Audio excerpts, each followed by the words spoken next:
nasab itu ndak ada kaitannya dengan DNA maupun dengan ilmu yang kita bahas nanti ini ya. Ada ilmu qiyafah, nggak ada hubungannya itu. Dan orang-orang Arab awalnya itu melihat bahwasanya Zaid dengan putranya yakni Usamah bin Zaid itu adalah bukan ayah anak. Karena ada perbedaan warna kulit. Zaid ini kulitnya putih, Usamah kulitnya gelap. Padahal sebetulnya ya wajar aja karena Ummu Aiman ini juga orang Habasyah, orang Ethiopia. Sehingga sebetulnya bapaknya putih itu tidak mesti anaknya putih. Tergantung gen ibunya juga. Ibunya orang Habasyah ya cocok aja. Kalau anaknya jadi hitam enggak apa-apa, enggak harus ikut bapaknya. Tapi yang namanya orang tidak senang itu pasti jadi pembicaraan. Hingga akhirnya dalam sebuah hadis riwayat Imam Bukhari, rupanya desas-desus itu mengganggu Rasul juga. Ya, suatu ketika Rasul senang sekali ya, bercerita kepada Aisyah ya, alam taro anna muhazzizan ya, mujazzizan al-mudliji dakhala fara'a Usamah wa Zaidan. Tidaklah engkau tahu wahai Aisyah bahwasanya mujazziz al-mudliji dari Bani Mudlij itu masuk dan melihat Usamah dan Zaid. Wa alaihima qatifatun qad ghattaya ru'usahuma. Dan keduanya itu pakai qatifah. Semacam penutup ini ya, penutup penutup kepala, penutup kepala. Yang enggak kelihatan wajahnya. Wa badad aqdamuhuma, tetapi nampak kedua kakinya. Faqala, kemudian Mujazziz ini mengatakan inna hadhil aqdam ba'duha min ba'din. Sesungguhnya kaki-kaki ini satu adalah berkaitan dengan yang lain. Artinya ini kaki ini bersaudara ini. Jadi ini orang dulu tidak pakai tes DNA, itu melihat kakinya saja, nggak melihat wajahnya, sudah bisa dia tahu oh ini bapak anak ini. Ini yang menjadikan Rasulullah gembira karena desas-desus tadi.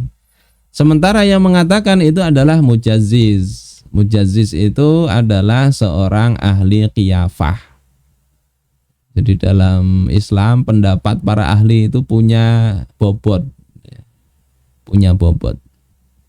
Qiyafah itu adalah ilhaqul aulad bi abaihim wa aqaribihim. Ya, menyambungkan anak dengan bapak, ya, ilmu yang menyambungkan anak dengan bapak atau kerabat. Yang itu didasarkan kepada alamat, tanda-tanda dan kepada kemiripan antara mereka. Jadi orang-orang Arab dulu ya ilmu ini yang dipakai untuk tahu ini anak siapa, makanya manggil ahli qiyafah. Ini terpakai sekali pada zaman jahiliyah dulu. Karena apa? Ada pernikahan itu yang model satu wanita itu digarap oleh beberapa lelaki. Ada model pernikahan begitu yang saat Islam datang dilarang itu. Jadi ada lelaki yang tercatat ini siapa saja yang nanam saham. Ya, kemudian ketika hamil para lelaki ini tidak seperti lelaki brengsek sekarang ya, yang sebagian setelah menghamili tidak bertanggung jawab. Walaupun mereka ini tahu ini yang nanam saham ini tidak dia sendiri. Ketika hamil punya anak mereka dipanggil bertanggung jawab. Ini orang jahiliyah dulu sebelum Islam. Sekarang dia sendiri yang menghamili, lari dia. Setelah ada anaknya, manggil ahli qiyafah ini. Dilihat itu bapak-bapak yang sudah nanam saham itu, oh kemudian ditentukan anak ini adalah ya anak si fulan. Mana yang paling cocok. Jadi bukan tes DNA waktu itu, belum ada.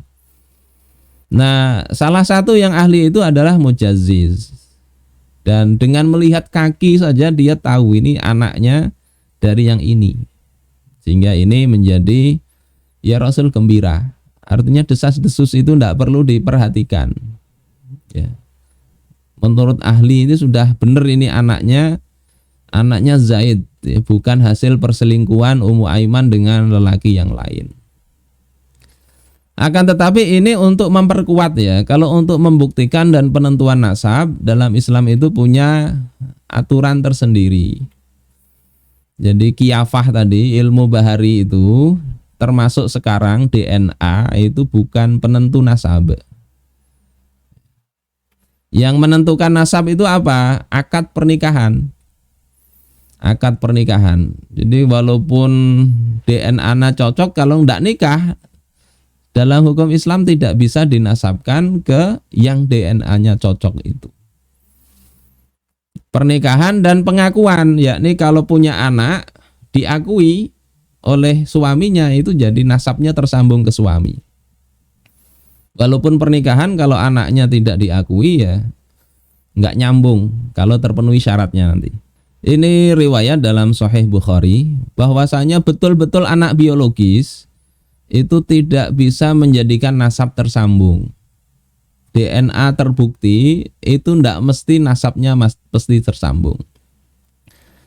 Dari ada riwayat dari Sayyidatuna Aisyah radhiyallahu taala anha, ikhtasama Sa'ad ibnu Abi Waqqas wa Abd ibnu Zam'ah fi ghulamin. Sa'ad bin Abi Waqqas dengan Abd bin Zam'ah itu bersengketa tentang seorang anak. Kata Sa'ad, "Hadza ya Rasulullah ibnu akhi Utbah bin Abi Waqqas." Ini wahai Rasulullah, ya anak ini adalah anak saudaraku yang bernama Utbah bin Abi Waqqas. Ya, ahida ilayya annahu ibnuhu. Dia telah mewasiatkan kepadaku bahwasanya ini anak ini adalah anak dia.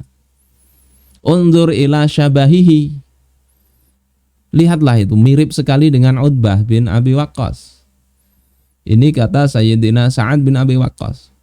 Rupanya Utbah bin Abi Waqqas itu pernah ya nanam saham dan ngaku. Kemudian punya anak, dia tahu itu anaknya. Kemudian Abd bin Zam'ah mengatakan, "Hadza akhi ya Rasulullah." Ini adalah saudaraku wahai Rasul. Wulida ala firashi abi min walidatihi. Dia itu dilahirkan ya dalam pernikahan bapakku dengan ibuku. Jadi ini ibunya Abd bin Zam'ah ya, melahirkan bukan ibunya Abd ya, bapaknya Abd bin Zam'ah ini ada istrinya melahirkan anak ini ya, anak yang dipersengketakan ini. Tapi ini diakui oleh Utbah bin Abi Waqqas. Ini terjadi klaim ini anak keponakanku, ini saudaraku, kata Abd bin Zam'ah. Panadzara Rasulullah sallallahu alaihi wasallam, Rasulullah sallallahu alaihi wasallam ila syabahihi. Kemudian Rasulullah sallallahu alaihi wasallam memandang kepada syabah atau kemiripannya. Faro'a syabahan bayyinan bi'udbah. Maka beliau melihat mirip sekali dengan Utbah ya, yakni Utbah bin Abi Waqqas. Ya, kalau lihat ciri-cirinya itu persis dengan Utbah, berarti secara biologis itu anaknya Utbah bin Abi Waqqas. Faqala, kemudian Rasul katakan, huwalaka ya Abdu ibnu Zam'ah, ya Abdu bin Zam'ah. Karena ya Abda bin Zam'ah, ya Abdu ibnu Zam'ah. Dia katakan, Rasul katakan, dia yakni gulam ini adalah milik engkau. Milik engkau maksudnya adalah saudara engkau, wahai Abd bin Zam'ah. Al-waladu lil firash walil akhiri al-hajar. Anak itu adalah milik firash. Firash ini tempat tidur. Maksudnya anak itu adalah milik orang yang punya tempat tidur. milik suami yang sah di dalam pernikahan. Walil akhiri al hajar, bagi orang yang akhir yang selingkuh berzina itu adalah batu. Jadi hadis ini para ulama menggarisbawahi orang selingkuh itu anaknya tidak menjadikan binnya atau bintinya kepada selingkuhannya. Tapi bin atau bintinya itu tetap kepada suami yang resmi dari si istri tersebut. Dengan catatan tidak diingkari oleh suami itu. Ini secara hukum syariat begitu. Nah, di blog itu pernah saya tulis tentang masalah ini. Ini ringkesnya. Jadi nasab anak, kalau hamil dan lahir di luar nikah, itu tidak ada ikhtilaf para ulama kalau nasabnya itu ke ibunya. Bapak biologisnya tidak punya hak apa-apa. Tidak punya hak apa-apa. Bukan anak si bapak itu. Bin atau bintinya ke ibunya. Walaupun DNA-nya cocok dengan bapaknya. Jadi yang menentukan nasab itu pernikahan. Selain pernikahan sebetulnya ada yakni kepemilikan. Kalau kaitannya dengan budak ya. Kemudian yang kedua, kalau hamil dan lahir di dalam pernikahan, ya, ini bisa dilihat kalau dari benih si suami sendiri maka dinasabkan ke suaminya. Ya, ini seperti normal lah, hamil dan lahir dalam pernikahan dengan suaminya sendiri. Kalau dari selingkuh dilihat ya, suami itu mengingkari atau tidak. Kalau tidak mengingkari maka ke suaminya tetap nasabnya. Walaupun kalau suaminya tidak pernah ngapa-ngapain, ternyata lahir anak, ya, seperti kasus yang lagi rame itu, dia di penjara 3 tahun, ya, pulang-pulang kok ada istrinya bawa anak kecil, maka mestinya dia tidak boleh kemudian mengklaim itu anaknya, harusnya diingkari. Ya, kalau tidak mengingkari, nasabnya jatuh ke suaminya.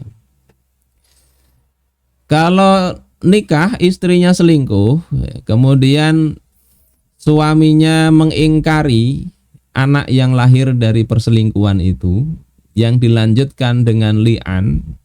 Li'an itu mirip mubahalah. Dua-duanya saling melaknat. Ya. Maka nasabnya disambungkan ke ibunya, bukan ke bapaknya. Kemudian ketiga, kalau hamil di luar nikah lalu menikah, maka dilihat kalau nikahnya dengan yang menghamili, ya ada 2 kemungkinan. Kalau lahirnya lebih dari atau sama dengan 6 bulan setelah wati, ya, setelah hubungan di dalam pernikahan.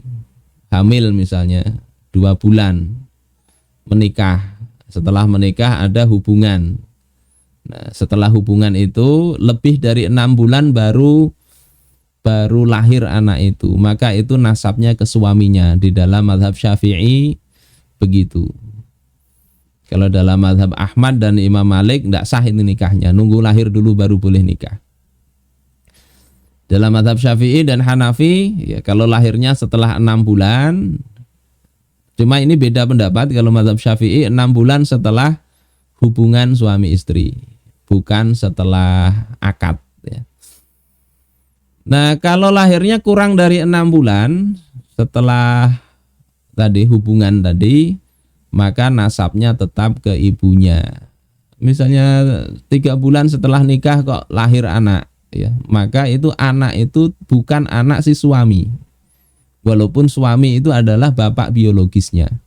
Jadi tidak ada hubungan nasab ke situ. Binnya ke siapa? Ke ibunya. Nah, ini sebetulnya nanti cukup panjang pembahasan ini. Bagaimana kalau terjadi hubungan tapi syubhat di situ, salah misalnya, dikira istri sendiri ternyata adik ipar misalnya. Nanti gimana status anak itu pembahasannya agak panjang, nggak kita bahas sekarang. Ini juga sekedar menambahkan apa yang ada di dalam kitab itu. Ya, untuk memperjelas bahwasanya dengan sekedar ilmu qiyafah itu atau bahkan DNA sekalipun tidak otomatis itu bisa dinasabkan secara syar'i. Saudaraku sekalian rahimakumullah, dan ancamannya besar mengubah nasab ini dari Rasulullah sallallahu alaihi wasallam ya. Dari Sa'ad radhiyallahu an, beliau mendengar Rasulullah berkata, "Manidda'a ila ghairi abi." Siapa saja yang mengaku mendakwakan dia seorang anak kepada selain bapaknya, wa huwa ya'lamu annahu ghairu abi, sementara dia tahu bahwasanya yang dia klaim itu bukan bapaknya, fal jannatu alaihi haram, maka surga itu haram atasnya. Na'udzubillah.